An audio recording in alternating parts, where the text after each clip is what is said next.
All right, so I've talked about leverage, about how to use leverage to your benefit. I've talked about how to leverage emotions, how to leverage people, how to leverage systems and processes, and how you can use leverage to get things done with maximum efficiency and speed. It's very powerful. I've also talked about how to go about making money in an efficient manner in the long run. And you do that by separating time, the time that you put into something, from the amount of money that you can make. And once you understand those two things, the concept of leverage and how to use that, and how to separate money from time, you can do something that's really amazing that you can use to actually rebuild your life, your financial life, if everything goes to hell. If you are in retirement and you lose your retirement savings, or your pension, fails, or it drops, and you lose a lot of money in retirement, you can't recover. Or if you experience a financial calamity of some kind, like you lose your job, your primary income stream dries up, you can use these things, leverage, and your knowledge of how to separate money and time to get back up on your feet and to rebuild your wealth, essentially from scratch, from a 0 point, where you essentially feel like, or maybe you have lost everything. And that's what Zero to Hero is all about, going from a point where you feel like you have nothing, like you've lost all your money, your relationships, or you aren't in a career where you're successful, going from a 0 point to a hero point, some place where you thought maybe you couldn't achieve that, or you couldn't accomplish something, or other people thought you couldn't do that. And if they see what you can do, they'll be amazed. It'll be a great story, going from a 0 point to a hero point, Zero to Hero. That's what this is all about. So I'm going to give you an example of how you can use leverage and your knowledge of money and time to rebuild your financial life. And I'm going to do that by giving you an example. It's a story. It's not true, thankfully, but it's one of my worst nightmares about financial Armageddon for me. And I think it's important that you pay attention to this story and how I go about kind of role-playing how I would rebuild my life if everything went to hell. So that if you ever experience your own financial Armageddon, if shit ever hits the fan for you financially, you can rebuild your life. And I hope that never happens to you. But even if it doesn't happen to you, it might happen to somebody that you know, friends or family. And if you remember this information, if you write it down, and when the video comes out, if you save that, you bookmark it, this information might help them and it might help you. So here we go. Here's my Zero to Hero story, how I would rebuild my life financially if everything that I had acquired in terms of assets, in terms of income, all went to hell. And it goes a little something like this. My software company, that's highly successful, been around for 10 years and now employs 40 people, gets sued. One of our big, powerful customers, one of the Fortune 100 companies, sues us into oblivion because something went wrong in their network and they blamed our software for it. So they sued us. And the company goes bankrupt. And I have to lay off every single employee in the company. I'm heartbroken. The thing I've worked on for so many years, and the team members I've worked with are basically done. And I have to go through the painful process of letting everyone in the company go. And their income stream and my income stream have just dropped to 0. And to make matters worse, we are in the middle of a very difficult, troubling US recession. And I know, and I'm frightened, because I know it's going to be difficult for me and for them to find a new job. So right now, I'm in economic Armageddon. Things have really gone wrong for me. But it gets worse. I'm thinking, I'm hoping that my employees have paid attention to the advice I gave them in the past about building up an emergency reserve of funds. I hope they did that because they're going to need that. Thankfully, I've done that for myself, so I've got a little bit I can lean on to get back on my feet and find a new primary income stream. And then I get a phone call from my banker, and he says, "Ethan, I'm sorry. Your accounts have been hacked, and your accounts have been emptied to 0. And I don't know if we're going to be able to get your money back. It's going to take at least 60 to 90 days. We might not be able to get it back, but you lost everything in the bank. And my heart sinks because I have no money. So I log into my brokerage account to take a look at the stocks that I bought.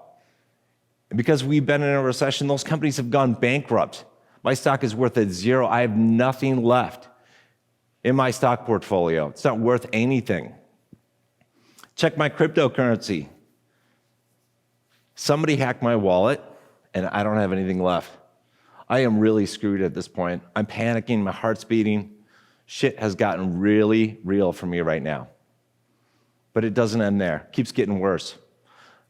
Nikki calls me, my fiance. She's crying. I can barely understand her. She's on the phone. She's saying, the house is burning. And I'm like, holy shit. I'm like, are you okay? All right, she's okay. Oh my God. I'm getting in my Jeep. I'm driving as fast as I can. I don't care about getting a ticket. I'm like, holy shit, our house is burning to the ground. So I get there. I'm driving as fast as I can. Want to puke the entire way. And it's dark out. It's Minnesota winter. Sun already went down. And I can see as I'm approaching the house, the orange glow in the sky. And when I get there, I can see the flames. The house is just burning up. And I'm like, holy shit, get out of the car. Go over to Nikki. Go over to my son. Are you okay? Is everything okay? She's sobbing. I'm terrified. Bad situation, right? And then she tells me that our dog was in the house and the dog died in the fire. And I want to throw up. And it keeps getting worse. She tells me that the only photograph that she had of her daughter who died several years ago burned up in that fire. And at that moment, I realized that the dog and the photo are worth so much more than that house. The house can be rebuilt. We can buy that again. It's just, all it takes is money to buy that, but we can never get that dog back or that photo back. Money doesn't matter more than relationships and more than memories. You can't get those back. You can always make more money. So I'm standing there and I'm like, holy shit, my entire world just disappeared. Don't have a place to stay. Our friends and family are out of town for the next couple of weeks, so we have nowhere to go. I've got no money, can't go to a hotel. All right, we've got our cars. We can at least sleep in the car. Holy shit, it's the middle of winter. It's January, negative 20 outside. Nikki's freezing. She's shivering. She's bawling. My 2-year-old son is sitting. He's looking up at me and saying, Daddy, I'm hungry. I'm cold. He's bawling. Things are real at this point in my life. I'm like, at least we have the cars. I look back around at our cars, and they're gone. They're fucking gone because somebody stole them. They stole our fucking cars. I got nowhere to go. Standing out in the middle of winter, nothing except my family and the clothes on our back.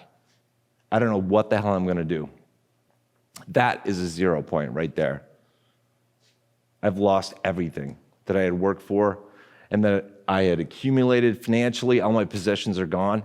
I'm left with the clothes on my back and my family and myself, and my skills, what we know, and that's enough to start over. That's a super shitty scenario, but that's like Armageddon for me. I hope it never happens, but that's a true 0 point. So what am I going to do? When things go wrong in life, a lot of people they'll complain. They'll blame other people, and they'll sit and whine about it, and they'll say, it was somebody else's fault, or this wasn't my fault, and they'll bitch and moan and complain about their situation in life. I don't have time for that. That's not a luxury that I have right now. It's the middle of winter, it's freezing, we have nothing. What am I going to do? I'm going to start to problem solve immediately. I need to get my life back in order. I need to start with stage 1 right now. So what I'm going to do is I'm going to take Nikki and Ian, and we are going to walk to the nearest homeless shelter. And on the way there, I am praying to God that there's an open bed for us there. Please, dear God, let there be an open bed. We need a place to stay. And on the way, I'm thinking, when I have money again, when I get back on my feet, I'm going to donate to a homeless shelter, because someday there's somebody else out there that's in this situation that needs a place to stay. And when they have nothing, homeless shelter is where they can go. So we get there, and thank God they have a space. Thank God. So I get Nikki and Ian in. They're warm now. Okay, that's taken care of. Give them a hug. I tell them I love them. I tell Nikki, I'm sorry, babe. I'd love to stay. I need to go. I need to start fixing this problem. So what I'm going to do at that point is I'm going to walk my ass over to the public library, the nearest one. Because a public library is a huge lever. And right now I need leverage. I don't have anything. I need to do something quick and with maximum efficiency. And so I'm going to leverage the public library system for the things that it can offer me. And right now it's midnight. This calamity happened at night. So it's midnight. I get to the public library system. I am going to sit outside that door so that when they open at 8 a.m., I can be the first one through that door so that I can sit at that computer that they have sitting in there because I need that computer. I'm going to leverage that computer. I'm going to leverage the internet connection. I'm going to leverage that building, that facility, that heated room that feels so nice because it was freezing my ass off that night. I'm going to leverage all of that to rebuild my life. And what I'm going to do is I'm going to use my knowledge of how to separate the time that I put in from something to the amount of money I can make. And I'm going to use my knowledge and my skills that I've gained over the course of my life on my own, in my education, and on the job to rebuild my life. And here's how I'm going to do it. First thing I'm going to do is I'm going to write a book because I know that writing a book, although it might not bring in a ton of money right now, it's a great way to separate the time that you put into something from the money that you receive from it. You put in a certain number of hours into writing a book, and you can sell 1 million copies. You might only sell 1 copy, but you could sell 1 million. So the amount of money that you bring in from writing that book isn't tied to the amount of time that you put into it. And if you understand that concept, you can escape essentially the slavery that most people are in, working a 9-to-5 job, getting paid on an hourly basis or an annual basis, where their time is tied to their money. So I'm going to write books. That's how I'm going to get started. I'm going to do other stuff too, but right now I'm going to write a book. I'm going to sit down, and I'm going to write a book at this computer. I'm going to get it published. So here's how I'm going to do it, all right? I'm going to bring up Microsoft Word to start writing the book. Oh, shit, they don't have that installed. Okay, Open Office. Man, they don't have that. Oh, fuck it. I'm just going to use Notepad, right? I'll just write Notepad, super simple book. It's going to suck, but I need to start writing. Oh my God, they uninstalled Notepad? Holy shit, who the fuck does that? Notepad has been on every Windows machine since 1980. Oh my God, okay, problem solve. Think, don't complain, think, problem solve. Bring up Google, search how to jailbreak a public library system. And I'm reading how to do it, and I keep trying until I get in. I bypass security and I install whatever application I need to be able to write. Whether that's Notepad or something else, I don't care, I just need to write. Okay, I got that done. I'm gonna start writing a book because my life depends on it. I'm gonna write so many books in the next 24 hours. I'm gonna make like the Guinness Book of World Records for most number of books that have been written in a 24-hour period. Now, I'm not gonna write novels. I don't have time for that. I'm gonna write short books, 5 to 20 pages maybe, that provide valuable information to people that can improve their lives. And by selling those books to them, they're gonna help improve my life because they're gonna buy it and I'm gonna get paid. So I need to figure out what to do. But first, I'm going to say thank you because I think it's important to say thank you and to be grateful for the things that we have in life. Because right now I don't have shit. So I'm going to say thank you. First book I'm going to write is going to be called something like this. It's going to be called The Beauty and Power of Amazon. And in that book, I'm going to write something like this. Thank you, Mr. Jeff Bezos, and the entire Amazon team for building an amazing platform, an amazing company, and an amazing marketplace that brings together sellers and customers where people can buy products, services, things that improve their lives. And it offers a platform where small business owners can sell their products on a global scale. It's amazing. Thank you for everything you've done. And thank you, by the way, for building an amazing publishing platform that allows independent authors like me to publish ebooks and paperback books with no upfront costs and no bullshit delays that you get when you're having to try to get approval from editors or book publishers. Thank you for doing that because I'm about to leverage you like nobody else ever has in history. I'm going to lever the fuck out of you, but thank you so much. And if you're reading this book right now, whoever you are, and you need more money, I would suggest that you write a book because here's the value of separating your time from money. I would like to say thank you more, and I would love to give you more instructions about what to do, but right now I'm in a desperate situation. I need to make some more money. I need to feed my family. So I'm going to end this book right now, but thank you for everything you've done. Boom. Publish. Free. All right. I need to make some money. I need to make some money. All right. Okay. So I'm greedy. I'm greedy right now. We've talked about 7 deadly sins and greed. greed is so bad. Right now, I am greedy because I really want money. And not only do I want money, I want a house, I want warmth, I want food, I want clothes, I want some security back. I'm a greedy bastard. I'm greedy, and I'm envious. I'm envious of the people that have a warm house, that have money, that have food on the table, that have a vehicle, that still have their dog. I'm envious of that. And I'm lustful because I want that in my life. So I'm a greedy bastard, I have envy, and I'm lustful. I'm a bad person, apparently. I don't give a shit. My life has gone to crap. It doesn't matter what people say about me. So I'm a greedy bastard. I'm a capitalist pig. I'm going to make some money. Okay, so how do I do that? Let's see. Okay, I need to come up with something that people are going to want. I need to profit from people. How am I going to do that? Okay, what do people need? Who can I profit from? Let's see. Single moms are an easy target. Single moms, yeah. I'm going to target single moms right now. I'm going to make money from them. Okay, what am I going to do? What do single moms need? Let's see. Single moms need more money and more time. They don't have enough of either. They want more time and more money. They're greedy too.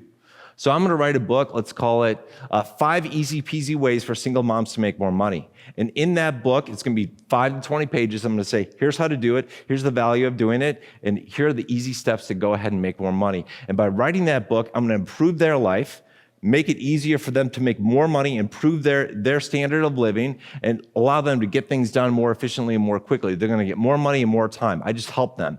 And by them buying that book, they're going to help me. I'm going to start to be able to get some money in. I can start to rebuild my wealth. And I can't even think about wealth right now, but at least I can put some food on the table, do basic shit in life. So, okay, write that book, publish it. Okay, how much am I going to sell it for?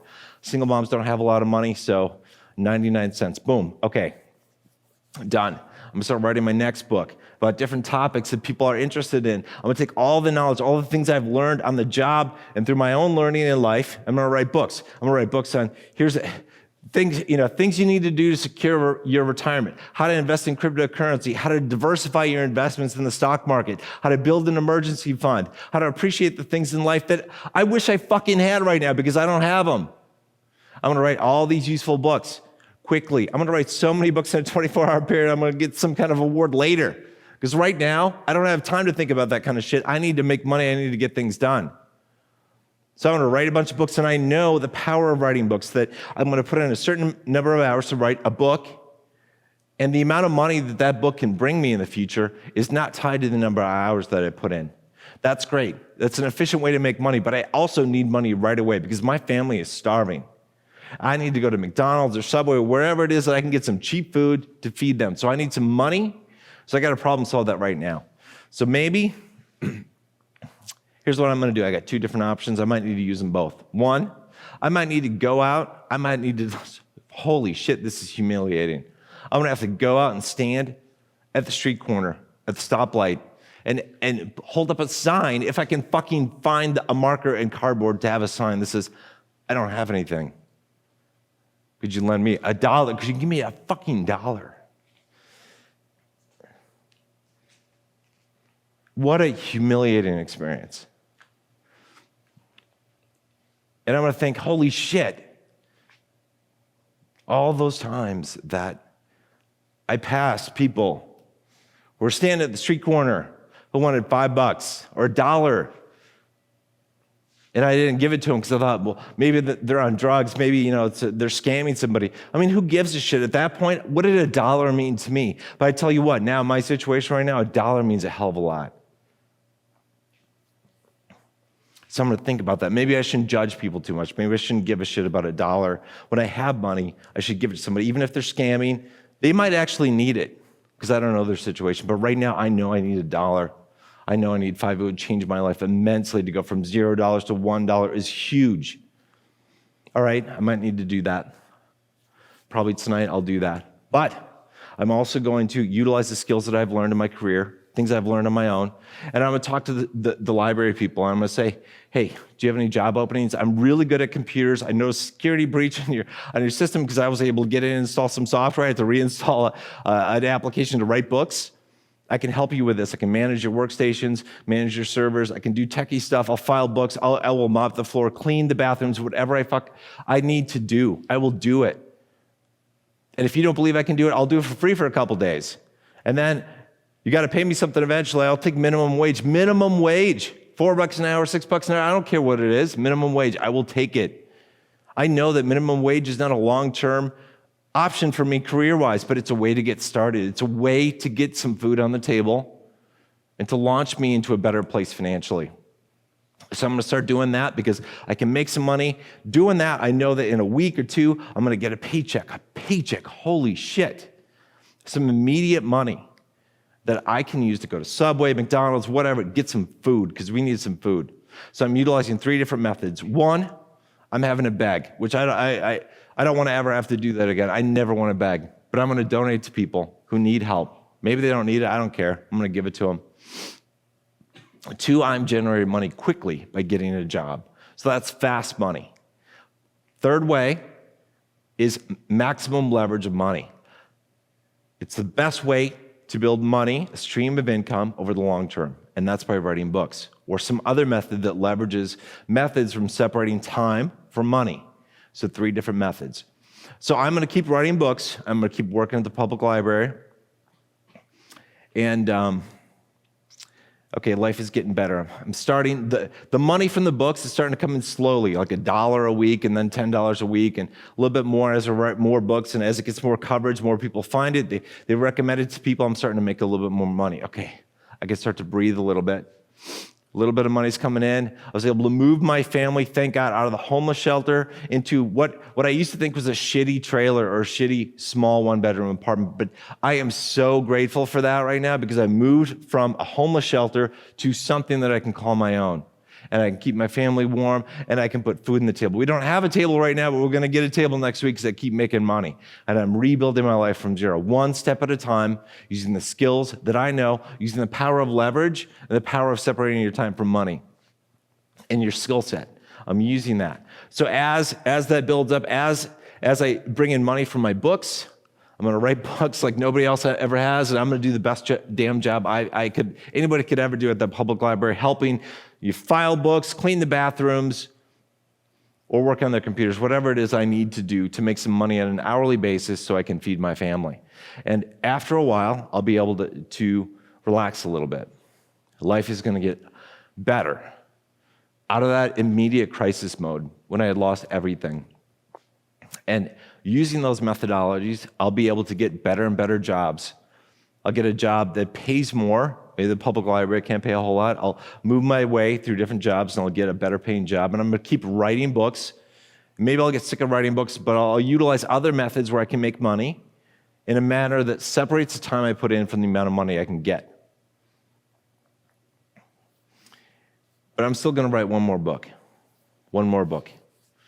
It's like my memoirs of the shit that I just went through, my 0 to hero story. The book's going to be called something like this: 0 to Hero, how to rebuild your entire life when everything goes to shit.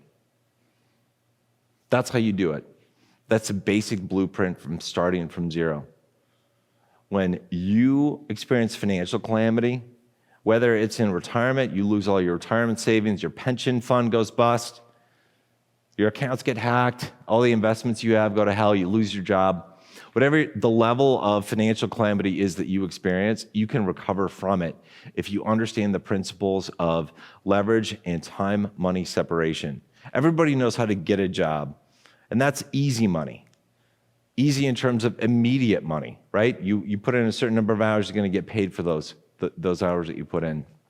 But long-term wealth, where you can step back and say, you can breathe a little bit more and say you don't need to work the 9 to 5, comes from building passive income streams. And that is something you can build when you separate time from money and utilize those things. So if you ever need to do that, or you ever know somebody who is in that situation and has to do that, that's how you do it.